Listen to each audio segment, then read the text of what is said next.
Okay, we were talking about Dr. Phil. So did you work with him directly, Dr. Phil? Oprah, Harpo Productions, well, yeah, I work with them, but more Paramount produces it with Harpo. So we pretty much are the sales arm. We don't really do too much involved with the production. Talk about the launch of the show in 2002. Was it pretty much sold across the board at that time? Well, we had numbers on Tuesdays on Oprah Winfrey, which were phenomenal.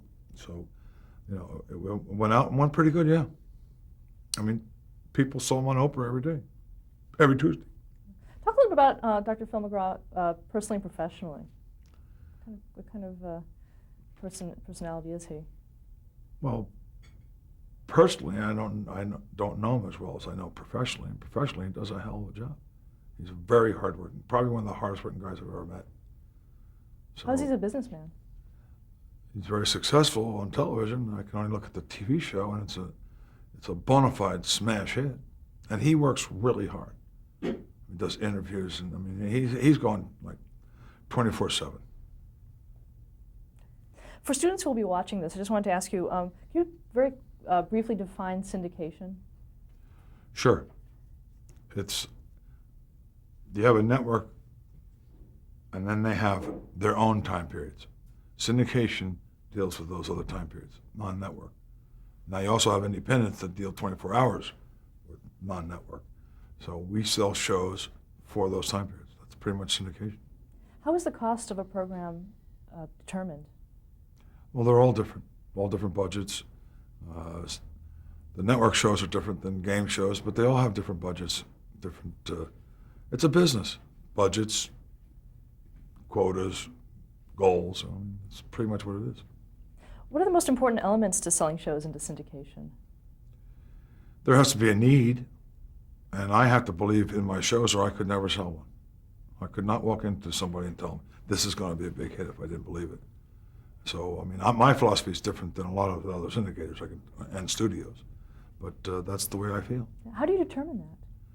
Well, you do the best you can. You do as much research. I mean, we just launched a show that failed, Living It Up, and we did research and everything, and it didn't work. I mean, that's the tough part. Now it didn't work because we had some really bad producers too. I mean, so I don't want to think that it wasn't our fault. It was, but that's really, you can't make a mistake at this.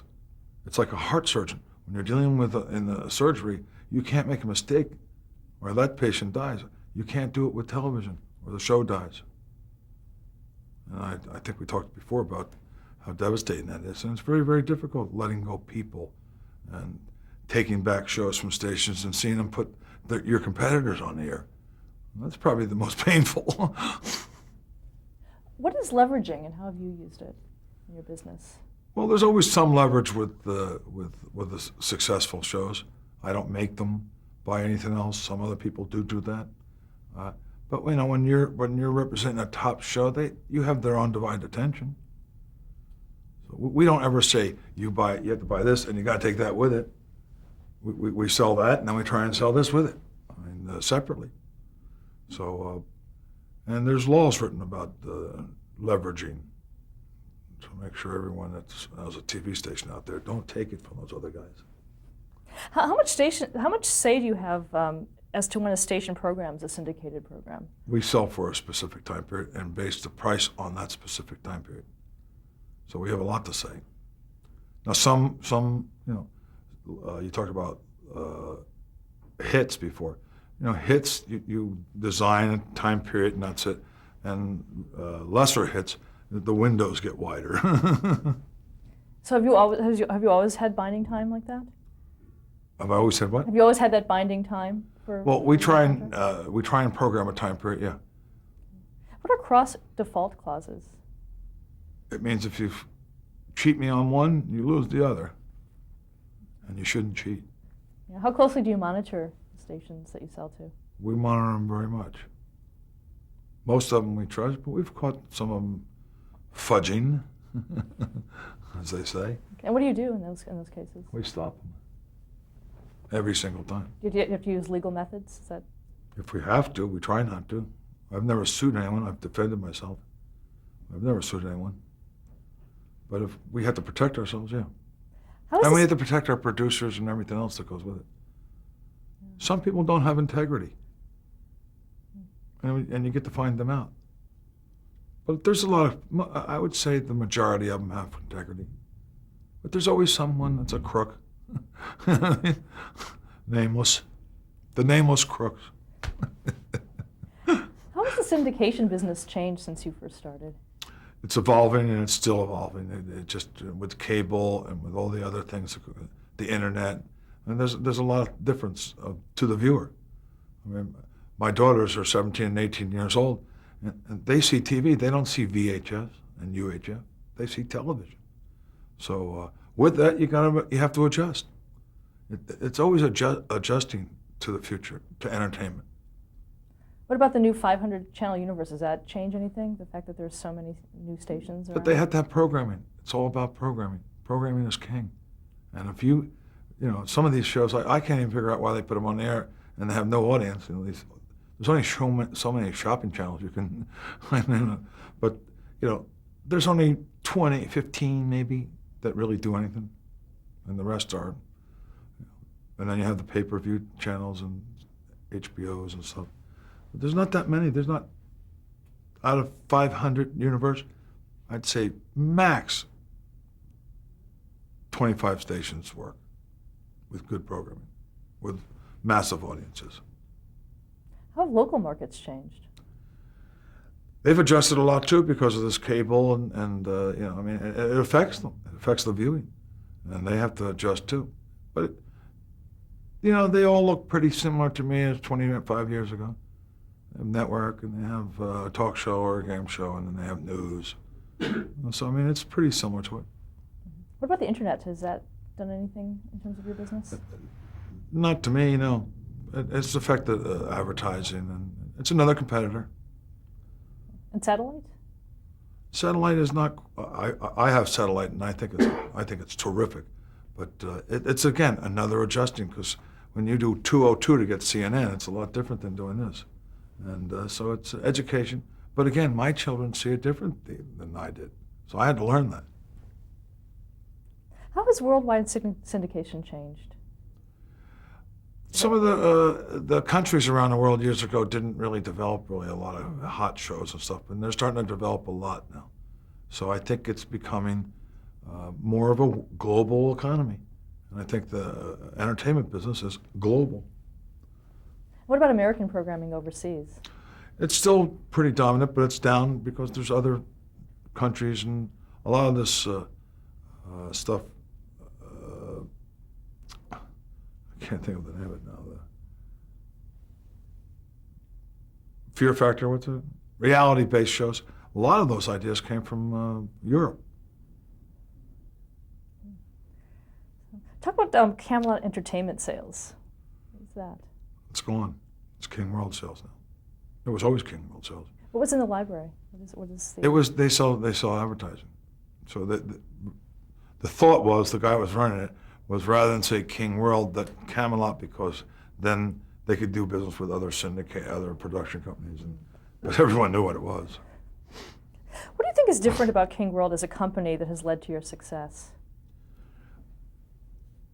I think the hits. So if I didn't have the hits, we wouldn't be doing this interview. I can tell you that right now. It'd be a quick interview. I didn't take time to think about building the company. I just built it. And again, I enjoyed the game part. I enjoyed the business part of launching a new show, and I enjoyed the competitiveness. So a lot of that had to do with how we built the company. One of our biggest flaws was we didn't invest well. We had a lot of cash, but you can't buy a TV station in New York. WCBS is not for sale. Channel 2, Channel 4, Channel 5, they're not for sale. You can buy one in Louisville or Atlanta. So, our opportunities from King World and this massive company, all our investments were littler, smaller. If I bought a cable company, it was in Atlanta. So although it was a great cable company, it's Atlanta. So I went from the world to Atlanta. So that was one of our biggest mistakes at King World, is not investing. We didn't figure that out. That's why we merged, quite frankly. They do it better than we do. Talk about working with your brother Michael. It was terrific. I love my brother. We were friends, best of friends. Couldn't find a better friend, couldn't find a better guy. in a fight at my back. And, building a company is a fight. And he was terrific. Are your working styles similar? In a lot of ways, yeah, we came from, the acorn doesn't fall far from the tree. I'd say very similar. He's excellent. What do you think has been the highlight of your career? But the highlight of all these awards I'm getting, and still I have to walk around and pinch myself about how successful I've come. I mean, I think if I ever looked out the window and you ever said I'd have one of the most powerful syndication companies in the world, I'd say, "What, are you kidding me?" And so that is my family being very successful. That I helped that. I'm really happy I helped that. What do you think? I wish my mother and father were still around. That would have been. I wish they saw more of what we did. What do you think your father would think about how you built the company? Well, first of all, he'd probably own it. I'd still be working for him. I tell you, he'd have one hell of a house. I can tell you that. But I think he'd be very proud of me. I think he'd say, "Roger, I told you. Be honest. Make sure both of you smile." What are your current projects? We have several shows in development. Can't talk about them right now. Okay. How important is it? Maybe one day you'll be doing an interview about them, though. I hope so. How important is it for you to continue working? I have a passion and I like the business. When it stops being a passion and I stop liking it, I'll be gone. But I love the business. I love the people. I have a lot of friends I've known for 25, 30 years. And I enjoy this artistry. It's like asking Moreau or Chagall, "Did you like to paint?" I mean, even when they were both broke when they were growing up, and some of the famous artists, they painted 2,000, 3,000 paintings. So, yeah, you have to enjoy doing it, and it's not for the money.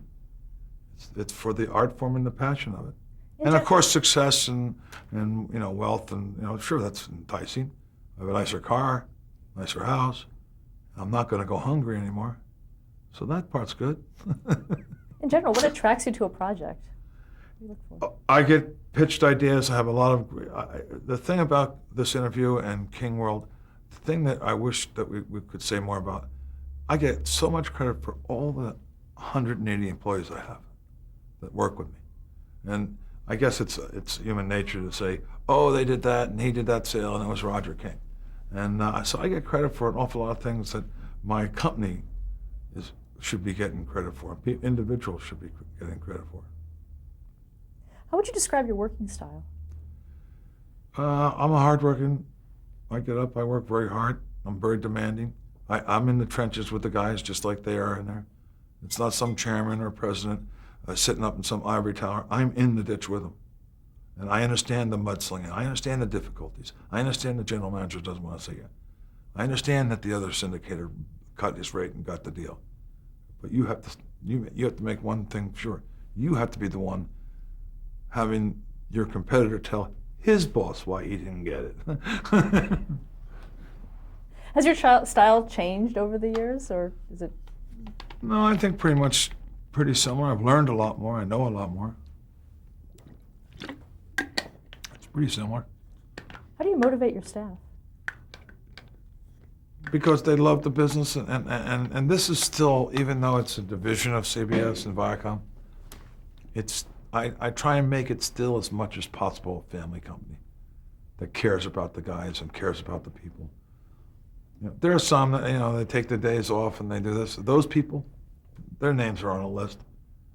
But the ones that really care, they don't care. Look at the clock and say, "Oh, it's 5 o'clock, I gotta leave." And so if you don't have that passion and that attitude, you're not gonna win. That's simple as that. How have you dealt with being so successful? I've dealt with it pretty good. I've made my fair share of mistakes. I've learned a lot from making mistakes. Because success, who do I ask? Oh, it's me. So I made some mistakes in my life, and I'm humbled by it. And I'm glad I made those mistakes because it made me a better human being and a better winner. What advice would you give to an aspiring syndication executive? Advice I would give to everyone: if you graduate college and you think you're going to go out to the marketplace and you think the marketplace owes you anything, They owe you zero. You have to go build your mark. If you want to be in television, don't go to New York and LA first. Go to Bangor and learn the put your time in, learn the business. And then when you go into a bigger company, don't go in and say, I'll do anything here. Tell them, this is what I do, and I do this well. What do you think is the future of television? I think we'll be on the air. I hope. So I think the future of television is going to be pretty similar to what it's now. I mean, there'll be sometimes the reality-based things or this new idea or that new fad and that new fad. But I think there'll be talk shows and game shows and newscasts. I mean, I think that those things are going to, they're going to be here. Movies. I mean, I think a lot of it's going to be pretty similar to what you're seeing now. And of course, there'll be some new things. And you think the syndication business will be here forever? I think it'll be here for a long time, yeah. Because the one reason, one factor, is that all the television stations in America are not owned by 1 or 2 or 5 companies. They're owned by many companies. So as long as that process happens, there's going to be time that you program and times that the network program. And it's all about making money. What do you think is the future of King World? I hope one reason why I wanted to still stay with the company and build it, I would like to build it and have it go on forever. That would be a real kick to me. And how are you planning to do that? Build the company strong, what we're doing right now. I mean, we have 5 of the top 10 shows. My real goal is to have 10 of the top 10 and have it go on forever. To have other people take it over and go on. And that would be a really kick. And I hope there's a heaven. I'll be looking down saying, hey guys, I'm up here in syndication now. Wait till you guys go up. Because I got the time period. Little joke. Our last question is, how would you like to be remembered? I'd like to be remembered as an honest, hardworking guy that did the best he could do, was very lucky, very blessed, and he left that way too. Well, thank you very much for sharing your story with us. Thanks. You take care now.